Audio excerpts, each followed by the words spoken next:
In this extraordinary place, a new idea was born.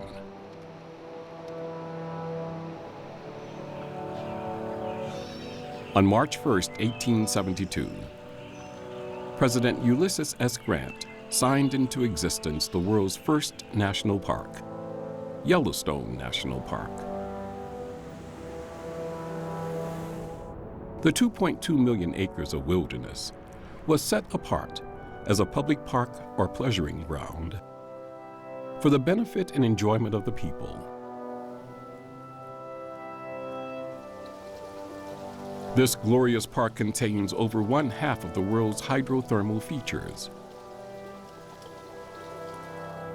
Indeed, the largest and most varied collection of natural hot water phenomena on Earth.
Yellowstone is a caldera. It's had several very large eruptions, and a caldera is basically where the earth has had gas and magma pressure from underneath stretching the earth's crust. Eventually cracks and fissures form around that bulge, and hot ash and lava spew out the sides of the volcano, and then the top part of it, that stretched earth, collapses in on itself, forming a big crater or caldera. And since our last eruption, which was about 640,000 years ago, that we've had subsequent lava flows that have filled it in. So it's really difficult to tell that there's a huge caldera inside of Yellowstone. But there's some evidence of the edges of the caldera, but you can definitely tell that there's a hot, active volcano in Yellowstone. I start each presentation that I give throughout this region by saying Yellowstone. Just that word has something sacred to it, something sacred in its meaning. I'm a firm believer that Yellowstone is in many ways a holy place for those whose temples are the mountains and the wilderness. It's a place unlike any other that I've ever had the opportunity to experience. And I think the wildness that exists here in Yellowstone, the dynamic nature of this region from a geological standpoint, an ecological standpoint, the watersheds, the rivers, the wildlife, it's such a unique place, and it's a place that brings people from all over the world. And you look at the Arch, and it's truly a place of pilgrimage. It's a land that brings people from all over the world to experience something wild, something primeval. It's a unique place in the world. The only complete temperate mid-latitude ecosystem left on the planet that's big enough to contain the entire range of large mammals. The large predators, bear, wolves, coyotes, fox, osprey, owls, and eagles, and big enough to contain their prey, elk, deer, moose, bighorn sheep, pronghorn, and of course, the ancient American bison. Yellowstone country is the American equivalent of the African plains. People travel from all over the globe to visit the Serengeti of Africa. And I think this is the closest thing we have to that in North America. And yet when you add the spirit of the geysers, you add the fact that we have over 10,000 thermal features in this region, you add the Grand Canyon of the Yellowstone with that 308-foot plunge fall, I think that's one of the most remarkable landscapes, certainly in the West. To me, it's the most inspiring landscape we have in the Northern Rockies, to stand at Artist Point, where Thomas Moran stood in 1871 and created his famous watercolors that helped to inspire the establishment of Yellowstone National Park, which has subsequently become so important to people from all over the globe.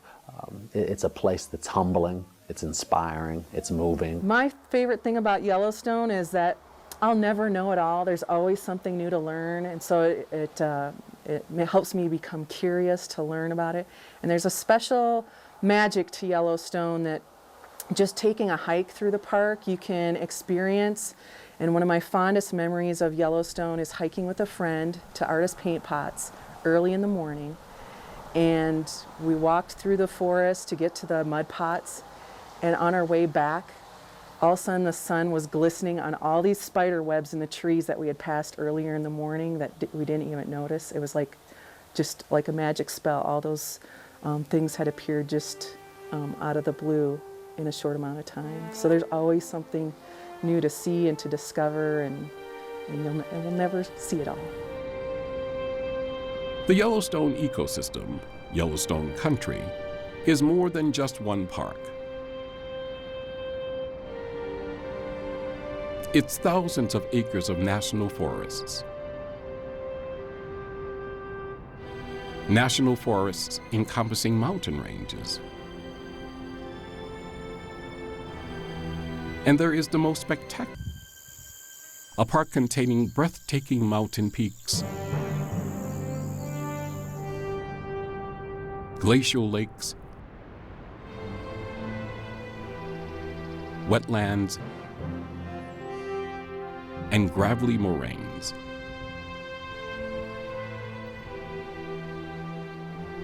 The forces that shape this land, the great thermal features, the jagged mountain peaks, and the forces that created the greater Yellowstone country are the most powerful and violent geological forces on the planet. Volcanoes and glaciers. It all waits for you. Waits for you to experience. It's simply called Yellowstone.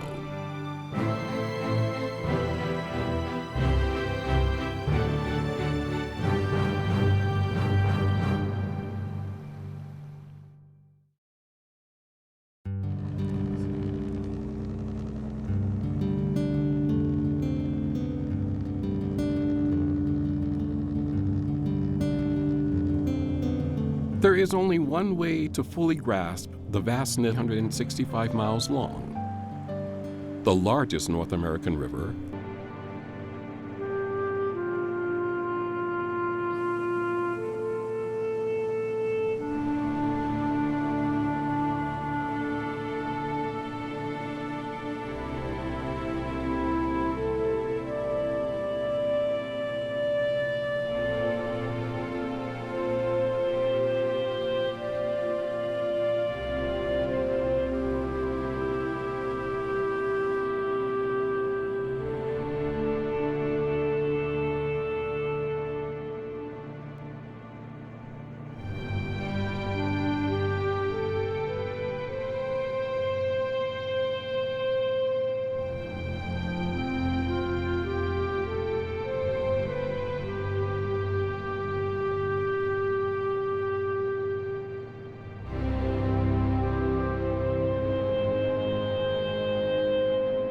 on the other hand, was long and arduous.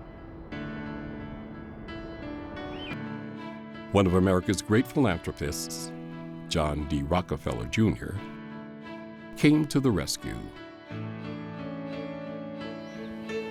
He bought over 35,000 acres of farm and ranch land in Wyoming's Jackson Valley along the Snake River and donated it to the federal government.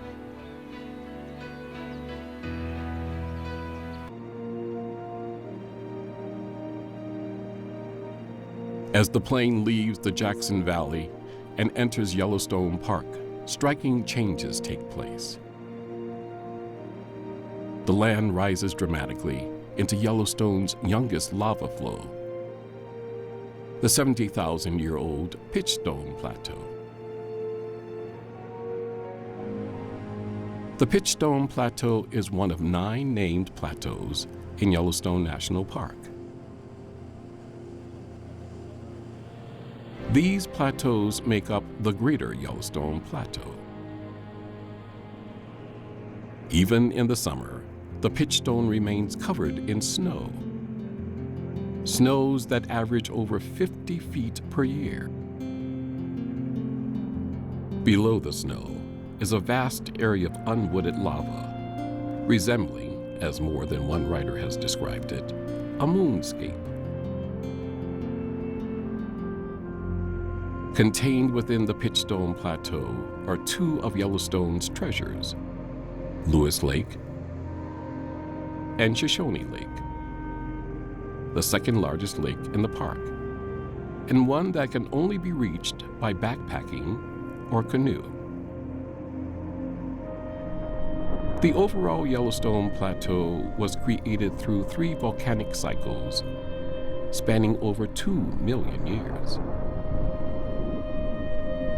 Volcanic cycles that produce some of the world's largest and most violent volcanic eruptions.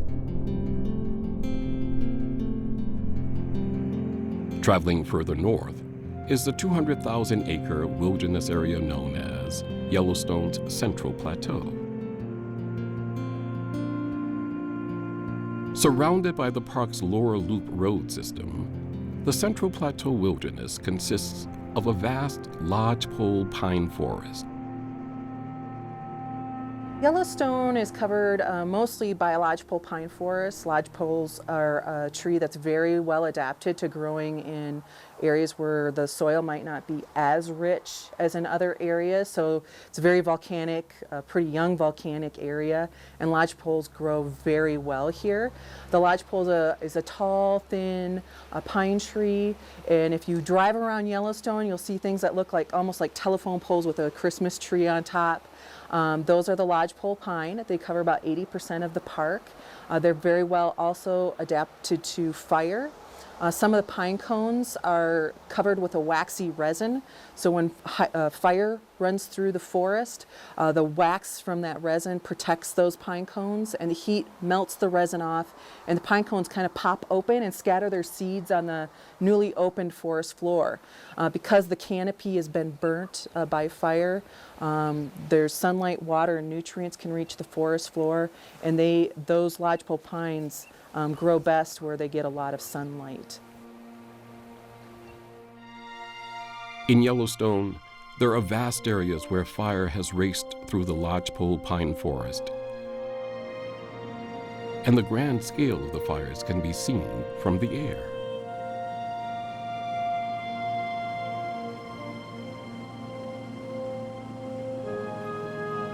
The Central Plateau, while devoid of high peaks, abounds in meadows, wildlife, thermal features, and rivers.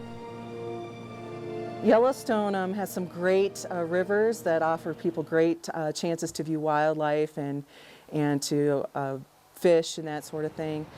We have the Yellowstone River that starts actually outside the park and flows into the Yellowstone Lake, and then flows out of Yellowstone Lake, flows in a north fashion. Gibbon, Madison, and Firehole meet at Madison Junction, and they flow out of the park. And those are also spectacular places for watching wildlife and fishing So we do have a number of rivers. They flow based on where they are on the Continental Divide. The Continental Divide is kind of like the crest of the continent, and as the water hits either side of that Continental Divide, it determines which path those rivers take. And so the ones that flow on the west side of the Continental Divide will eventually flow into the Pacific Ocean. The ones on the east side of the Continental Divide will eventually flow into the Mississippi and down to the Gulf of Mexico. Here is a map of the greater Yellowstone area. The Continental Divide runs through it like this. Here is the famous Lower Loop Road. And here is the Grand Canyon of the Yellowstone. A canyon that is a primary geologic feature of the park. It is roughly 20 miles long and contains a place where the Yellowstone River drops a distance greater than Niagara Falls, almost 400 feet.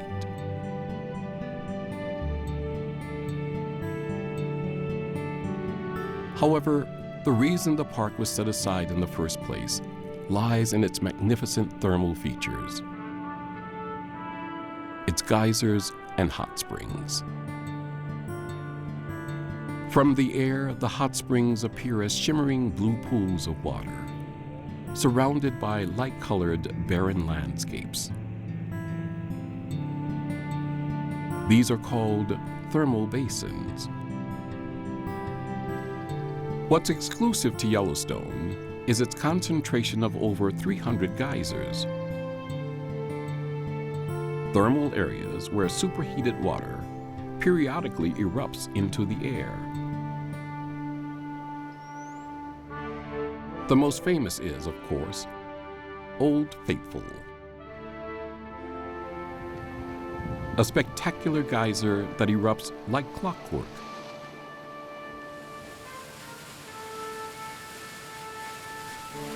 Every 65 minutes if an eruption lasts less than 2.5 minutes, or 91 minutes if the eruption lasts more than 2.5 minutes.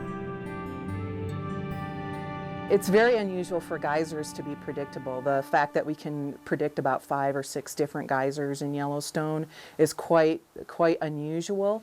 Old Faithful has been very reliable and very predictable over the history of the park. It's how it got its name, is because it was very faithful and erupted pretty regularly. Over the years, a lot of observers of Old Faithful have been timing it and recording the times of eruptions and noticing very distinct patterns, and that's how we predict Old Faithful. Plumbing systems for a geyser have chambers that have to fill up between eruptions, so after an eruption those chambers have been emptied and there's a certain amount of time that they have to fill up again. The Old Faithful has kind of a regular set pattern. The longer the eruption, the more water that erupts out of it and the more water that has to fill in. So we time Old Faithful with basically a stopwatch, and the longer the eruption, the longer the interval to the next one.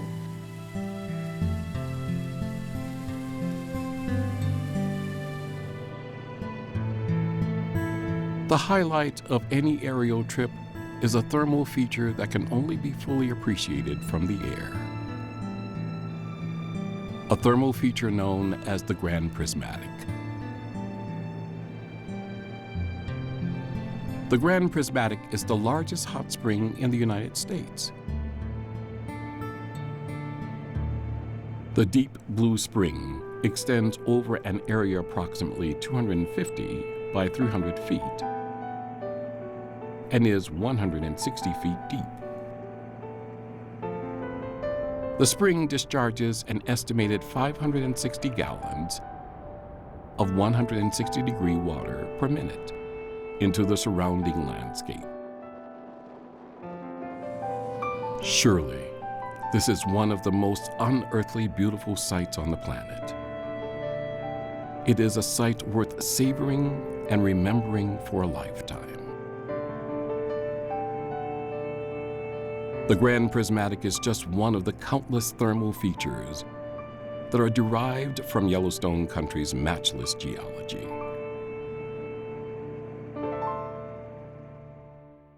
Range.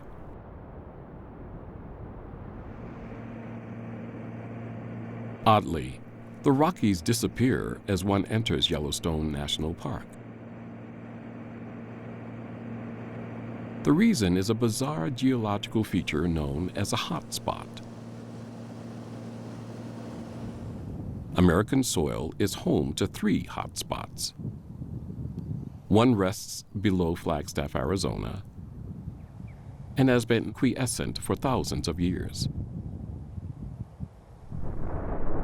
The second created the Hawaiian Islands and is actively spewing lava on the largest of the islands, the Big Island of Hawaii. The third now sits below Yellowstone National Park. What is a hot spot? A hotspot is a plume of molten magma from deep within the mantle, which is sort of like a candle that's flickering beneath the Earth's crust. And it stays stationary, and the crust itself is moving over top of that feature. And from time to time, over the last 20 million years, there have been these enormous eruptions that have occurred as a result of that mantle plume. The most recent of those events is beneath Yellowstone National Park. It happened only 600,000 years ago. The effects of what is now called the Yellowstone hotspot have been moving in a southwesterly direction at a rate of about 1 inch per year. Starting near the Oregon-Idaho border, it has produced a dramatic trail of volcanic effects, wiping out everything in its path. 15 to 20 massive eruptions have left behind a series of immense craters that dot the landscape from its origin through Idaho's Snake River Basin and on into Yellowstone National Park. A hotspot is clearly one of the most powerful forces in nature. Powerful enough to swallow up a vast stretch of the Rocky Mountains. There were a lot of mountains when Yellowstone, before there was the caldera eruptions. There were chains of mountains that ran through the whole park. And as the caldera, after the caldera exploded and collapsed in on itself, it basically swallowed up part of those mountain systems. And as the lava filled in, it built up a high plateau. So you'll see different mountain ranges radiating out of Yellowstone, but the middle part is without mountains. It has a built-up plateau from those lava eruptions. Lava that could erupt again at any time. Here on the map is the edge of the caldera, the edge of the Yellowstone volcano. Multiple fault lines across the region make it earthquake-prone. Yellowstone is very geologically active, not just with volcanic activity, but there's a lot of ground movement here. We get many earthquakes, about 1,000 to 3,000 earthquake tremors per year, and most of those cannot be felt. But it's the heat produced by the hotspot that is today generating Yellowstone's thousands of thermal features. When people come to Yellowstone, they see a great variety of hot springs and geysers. Yellowstone's home to more than 10,000 hydrothermal features. Hydrothermal means water and heat together. And so we have hot springs, geysers, mud pots, and fumaroles. A fumarole is a hot steam vent. A hot spring is a hot pool of water. And geysers are where the hot spring erupts out of the ground, shooting water at various heights. As you drive around Yellowstone, you see a great variety of those. The difference between the hot springs and the geysers is that a hot spring is relatively calm. It might be bubbling a little bit from the heat or gas bubbles. And a geyser has a different kind of plumbing system. It has a constriction underground that acts as kind of a stopper as the pressure builds up underneath it. And as the little bit of pressure is released, the water and gas erupts out in an eruption. So the basic difference is a plumbing system between the two, although some hot springs are not hot enough to erupt as a geyser. There are a dozen or so thermal basins that are readily accessible to the Yellowstone visitor.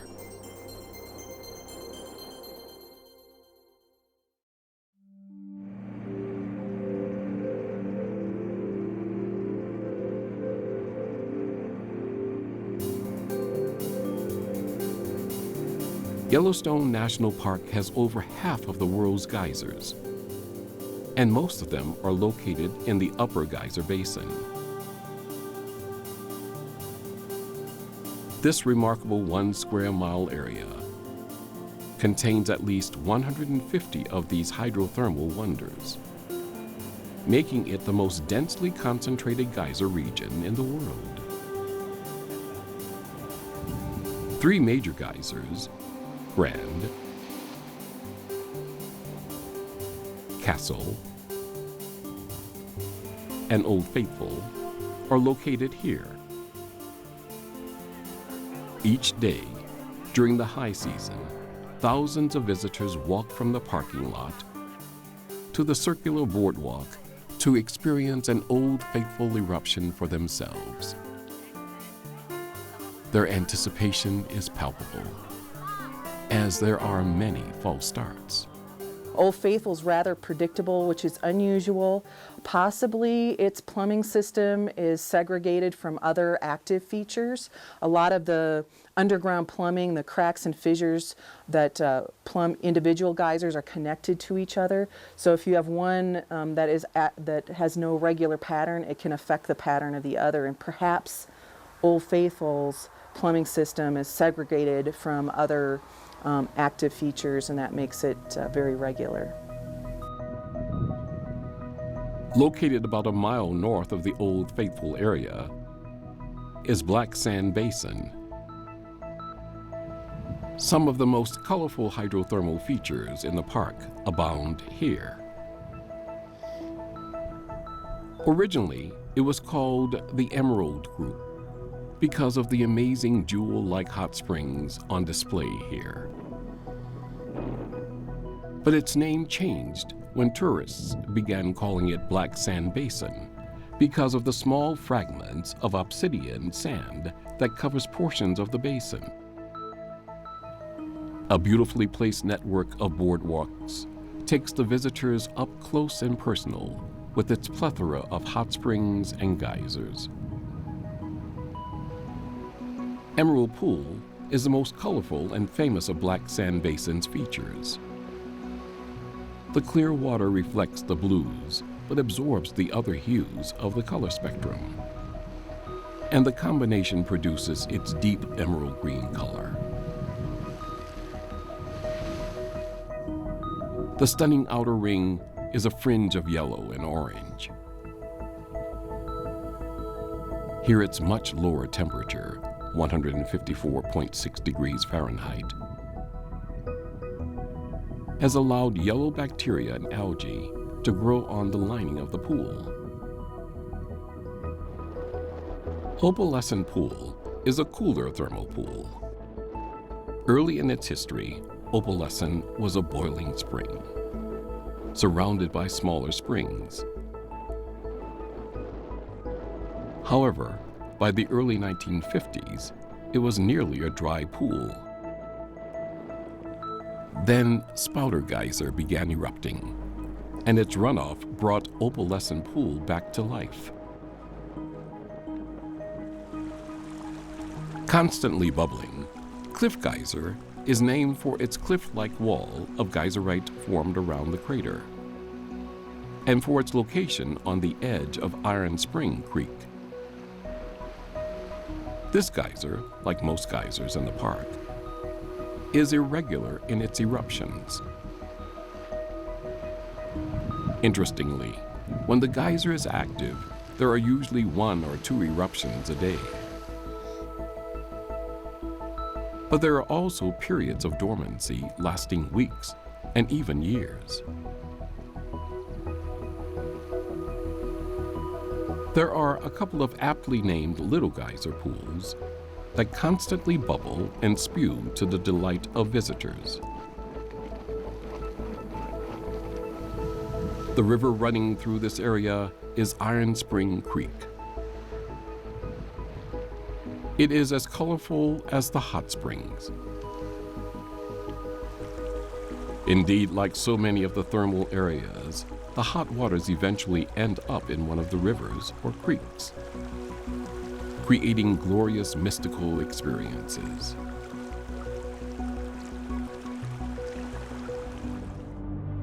North of Black Sand Basin is Midway Geyser Basin, the basin that contains the Grand Prismatic Pool. English short story writer Rudyard Kipling, who visited Yellowstone in 1889, immortalized this basin by referring to it as Hell's Half Acre. Even today, it is still remembered by that name. Despite its small size, Midway possesses 2 of the largest hot springs in the world. Grand Prismatic Spring, nearly 370 feet in diameter, sits upon a large mound surrounded by small step-like terraces. The hot springs, when you come to Yellowstone, you'll notice that they're very colorful looking. You'll often see a blue, beautiful hot spring, and around the edges, you'll start to get these variety of colors. For example, Grand Prismatic is one of the biggest hot springs. It has a big, beautiful blue pool, and near the very edge is light yellow. And as the water flows away and cools, you'll start to get some pale oranges, then the darker oranges, browns, and greens. Those are little microhabitats for microorganisms. So organisms that you wouldn't even be able to see with the naked eye, you can see because there's so many of them inhabiting the different temperatures of water that are flowing out of the hot springs. Some of these microorganisms are able to withstand very hot temperatures. That pale yellow around the edge of Grand Prismatic Springs is probably in about 165 to 180 degrees Fahrenheit. And those organisms often that inhabit the hottest waters are often a pale yellow and feed on sulfur. So if you drive around Yellowstone and you smell that rotten egg smell, it's sulfur coming out of the hot springs and geysers.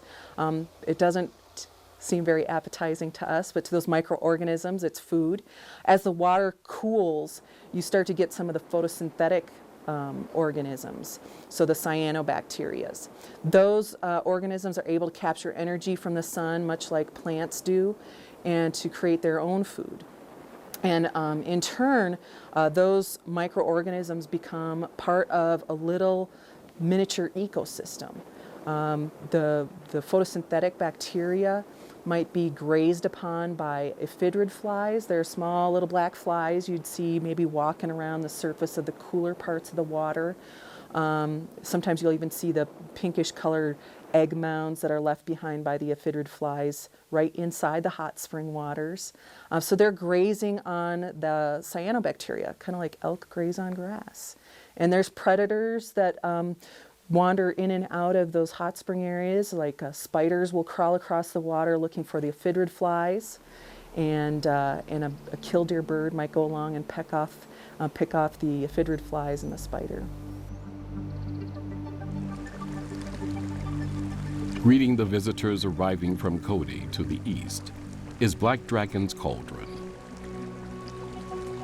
This roiling cauldron is a relatively new feature. Exploding from its subterranean lair in 1948,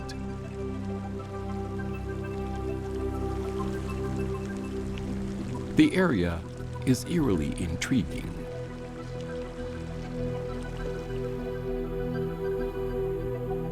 Nearby is the famous Dragon's Mouth Spring.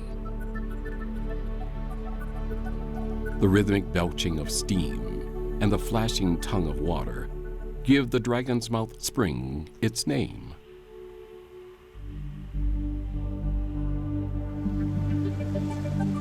At the top of the Lower Loop Road is one of the most beautiful thermal basins in the park. Because of the long hike, many visitors often bypass the magnificent artist paint pots. Nowhere is there such a rich conflagration of color. My other favorite is the artist paint pots. Has the gooey blurpy mud pots, and then it also has the beautiful blue pools. Mud pots form when hot water is limited and hydrogen sulfide gas is present. It's the gas that emits the rotten egg smell common to thermal areas. As a result of these conditions, sulfuric acid is generated, dissolving the surrounding rock into fine particles of silica and clay. They mix with what little water is there to form the seething and bubbling mud pots seen here. But it is from the high point of the trail that one can see the swirling colors of an artist paint pot.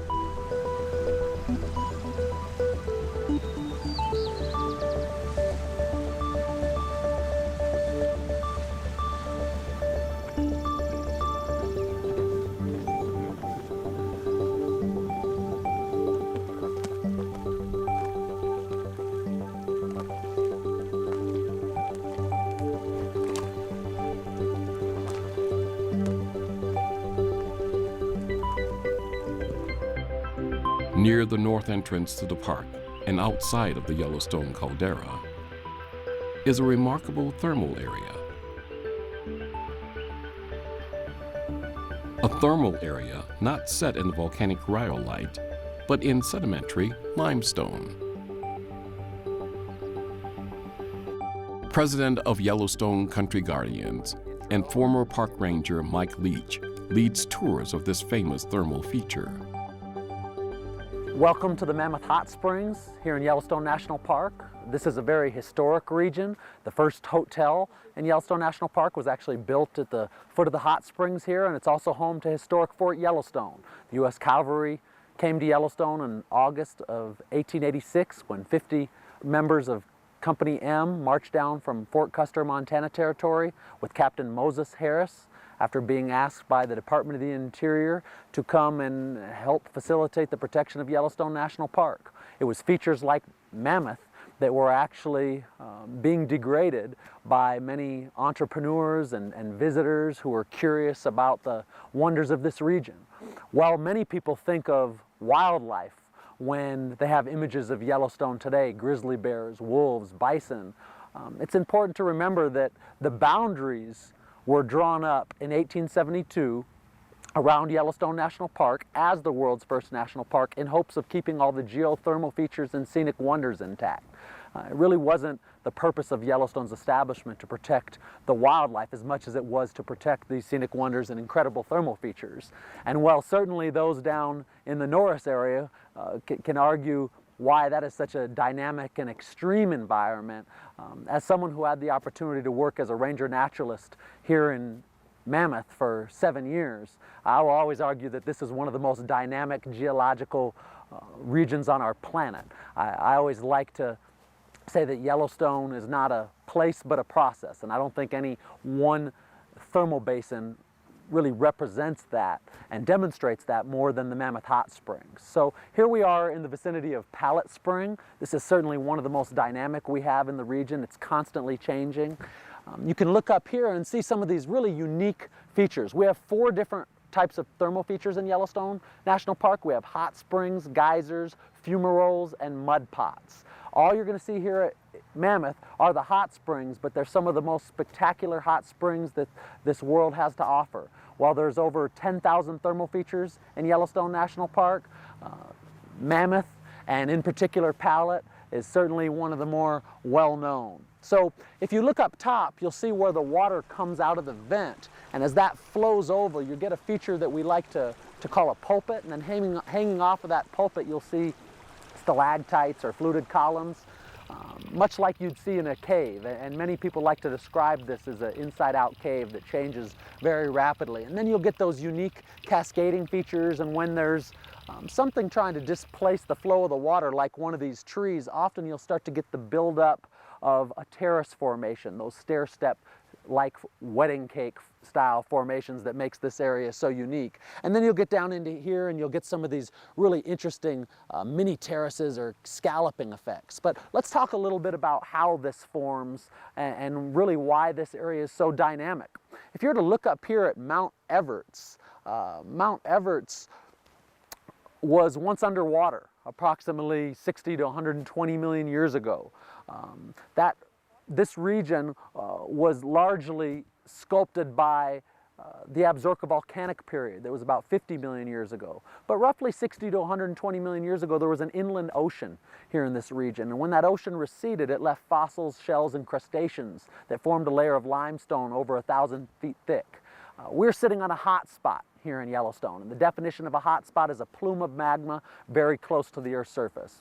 Where most people throughout North America live, that magma will be 21 to 50 miles beneath the Earth's surface. Here it's 3 to 7 miles beneath the Earth's surface, beneath the crust. And so that's what creates all this dynamic thermal activity here.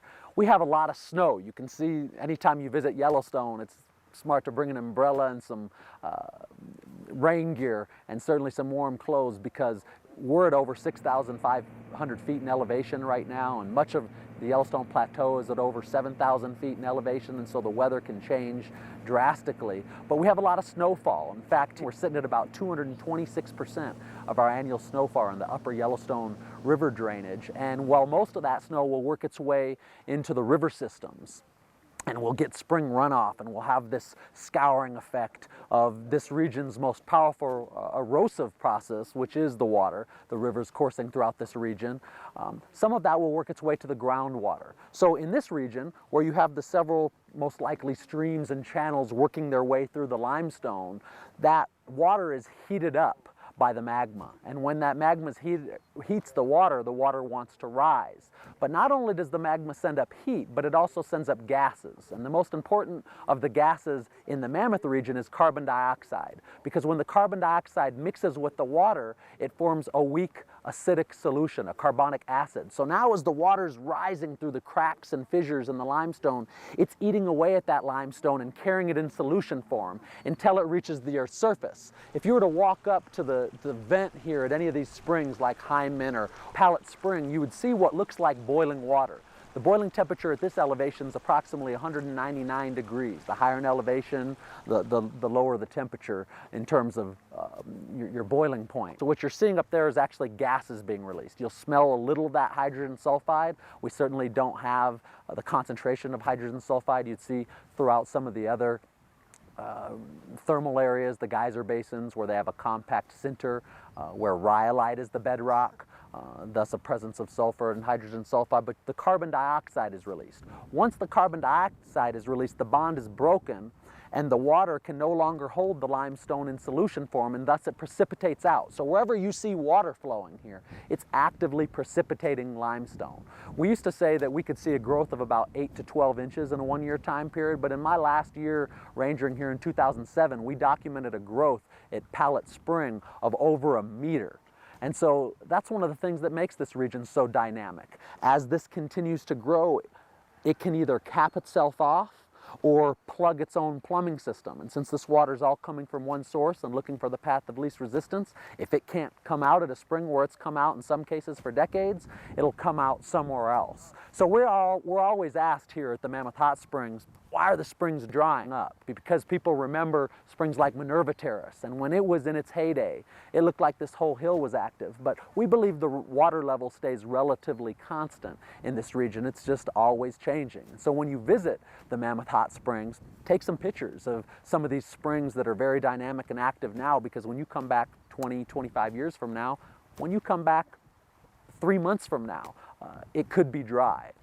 A dry area could be active. This was an area that was never active during my time from 2002 to 2007 working as a ranger up here. And so it just speaks to the dynamic nature of the Mammoth Hot Springs. The colors here are quite unique. When you travel around Yellowstone National Park and you visit the thermal areas, most of the colors you're going to see is similar to what you see here at Mammoth, but you'll also see a lot of iron oxides and minerals. The mineral here is calcium carbonate, or travertine. It's deposited limestone. That's the white and gray stuff. The gray stuff is the weathered limestone. But all the colors you're seeing here, the yellows, the oranges, the greens, they're what we call thermophiles. They're thermophilic, meaning heat-loving microorganisms, primarily bacteria and algae, that need the heat and need the water to survive. And so you can see a lot about the dynamic nature of this region by looking at the colors, because typically the hotter the water, the lighter the colors. You can see the main runoff channels there are white. There's most likely organisms living in that water, but they're so microscopic we're not seeing their pigments. And then the further you get from that, you'll start to get into some of these darker colors, the algae, the browns, the greens. Another thing that's really dynamic about this Mammoth area is you can look at an area like you see right up here to the left where there's no water flowing, but there's color. If there's stark white rock with no water flowing, that typically tells you that there's been water flowing sometime in the last year to year and a half, because after about a year and a half, the rock will begin to weather and turn gray. But if you see colors, what you're looking at there essentially are dead or dying thermophiles, because they need the heat, they need the water's not flowing there, and so you're looking at their pigment. And if you see that pigment and it's bright, that can tell you that there's been water flowing sometime, most likely in the last 2 weeks. And so, you know, even as an amateur naturalist, you can come here to Yellowstone, visit the Mammoth Hot Springs, and certainly begin to experience the wonders of this incredibly dynamic area. And it really speaks to the enigmatic and mysterious heart of this wild landscape. With a thermal history similar to Mammoth Hot Springs, yet not a thermal area, the Grand Canyon of the Yellowstone would qualify as a national park in itself. In the Grand Canyon of the Yellowstone, that water, the Yellowstone River, is flowing through rhyolite that has been decayed by thermal activity underneath. So steam and heat are percolating through that rhyolite. It's kind of softening the rock, and as the river flows through it, it is more easily cut and quickly erodes into the steep-walled canyons. I certainly would not make a visit to Yellowstone National Park or the Yellowstone ecosystem without stopping at Artist's Point. The Grand Canyon of the Yellowstone, I firmly believe, is one of the most inspiring and remarkable landscapes we have in the northern Rockies. To see that canyon that has been created over the course of the last 480,000 years with all the vibrant colors, you're essentially looking at a canyon, a landscape that is rusting. You're seeing the oxidation of the iron, and the colors are brilliant, the sulfur. That canyon has been hydrothermally altered and thus allowed that most powerful and erosive force we have in this ecosystem, water, and there's no more powerful source of water than the Yellowstone River, the longest free-flowing river in the lower 48, to just create that incredible canyon with the 308-foot plunge fall.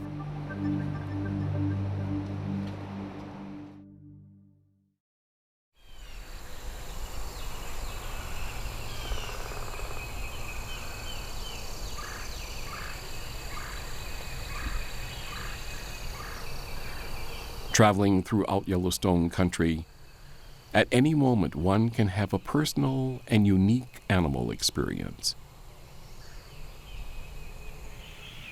Spot a bushy marmot scurrying across the hillside. Hear the call of the sandhill crane. encounter a black bear,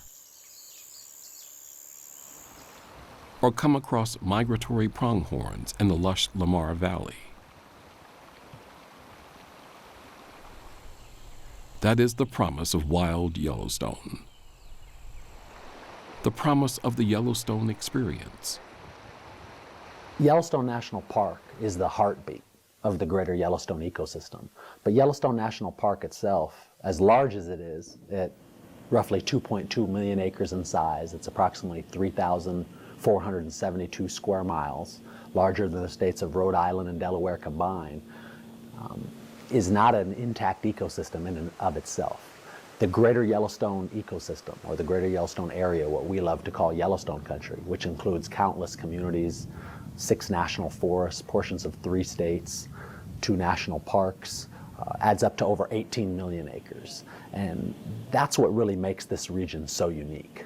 Yellowstone National Park in and of itself means very little without the land surrounding Yellowstone. It certainly is the lifeblood of the region, but with grizzly bears, bison, wolves, with everything that makes this place so unique, Yellowstone National Park can't support a viable population of those animals. So, for instance, with the grizzly bear, an adult male grizzly bear could have an average home range of between 800 and 2,000 square miles. The highlight of each spring in Yellowstone country is to see a mother grizzly emerge from her winter's den with her playful cub in tow. The grizzly bear, which I think really speaks to the wild heart of Yellowstone. I personally, as a former bear education ranger in Yellowstone, don't believe there's a more authentic representation of wildness in the lower 48 than the grizzly. And they've been reduced to less than 2% of their historic range in the lower 48. Where there was once upwards of 50,000 grizzly bears in the 1800s, there's approximately 14 to 1,500 left in the lower 48. And they reside, for the most part, in 2 distinct populations: the Northern Continental Divide ecosystem up outside of Glacier National Park and the greater Yellowstone ecosystem. So this place is truly remarkable. It's home to one of the last genetically pure, continually free-ranging wild bison population. The story of the bison here is one that is treasured by people from all throughout the West and all over the globe. To go out there and see on a day like today in June, with you have all the succulence and fecundity returning to the ecosystem, and to see a burnt orange bison calf out there spastically frolicking among the grasses is just, it's unique to Yellowstone. And the return of the wolf in 1995 speaks to the wild heart of this region. And so it really is a place like no other when it comes to the lower 48 states, because it is so intact ecologically and biologically. It is also home to North America's largest members of the deer family: elk and moose. Behind only the bison, the moose is the second largest land animal in North America. This majestic, if somewhat ungainly appearing, 1,500-pound giant is the icon of Grand Teton National Park, and one of the main reasons tourists flock to the park each year.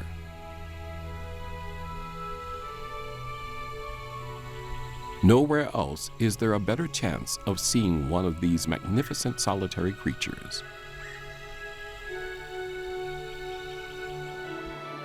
Moose favor damp areas of brushy vegetation, such as that along the Snake River habitat.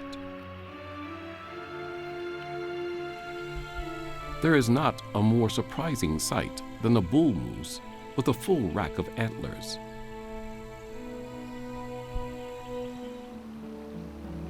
No more surprising sight, unless it's a newborn elk calf lying under an SUV in one of Yellowstone's campgrounds. Elk are the second largest antlered animals in the world. Only moose are larger.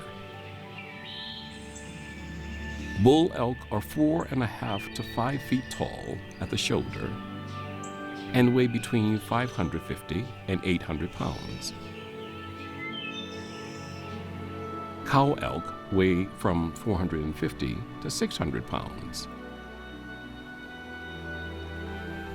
While most members of the deer family are primarily browsers, feeding on twigs and leaves of shrubs and trees,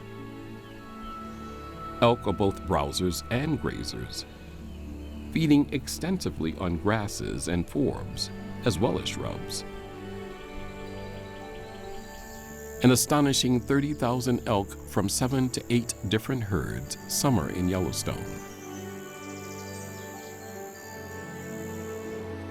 and approximately 15,000 to 22,000 winter in the park, while another 7,500 elk winter around Grand Teton National Park. Winter is the longest and most difficult time for many of Yellowstone Country's elk and many of its non-migratory animals. Indeed, winter lasts more than half the year. It isn't until sometime in late May that early wildflowers herald the arrival of spring in Yellowstone.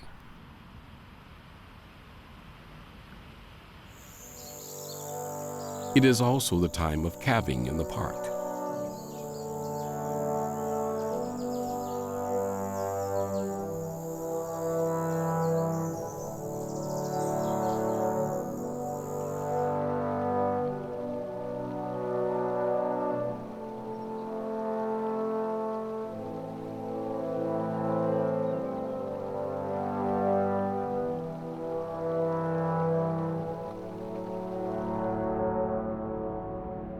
Yellowstone Lake's winter ice finally breaks up. Rushing streams and rivers carry the snowmelt out of the park on its long journey to the Pacific and Atlantic Oceans. Then comes the high season for tourism. Then summer comes to Yellowstone. Things start to get a little drier, a little warmer. The animals change where they graze. As the lower elevations dry up, the grasses brown up. And so at the higher elevations where it hasn't gotten as warm or hot, the grasses might be a little more lush and green. And so the animals will move up in elevation where it's a little cooler, the grasses are a little greener. And that's often when some of the mating seasons start to kick in as the summer progresses. So in August, the bison will start their rut. You'll see big bull bison charging at each other and doing battle. They'll be rolling in the dirt and kicking up dust and competing for the females. The park's deciduous trees turn their vivid fall colors, and the mist from the hundreds of hot springs becomes more robust. By November, winter returns. Whatever the season, there is no place like Yellowstone Country.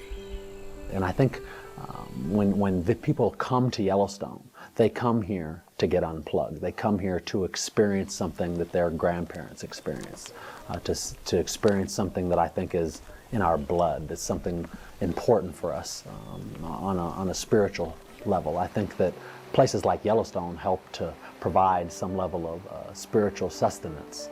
I think there's tangibles here, and then there's the intangibles. And the intangibles, I think, are one of the things that makes Yellowstone such a remarkable landscape. This is a place that deeply inspires people.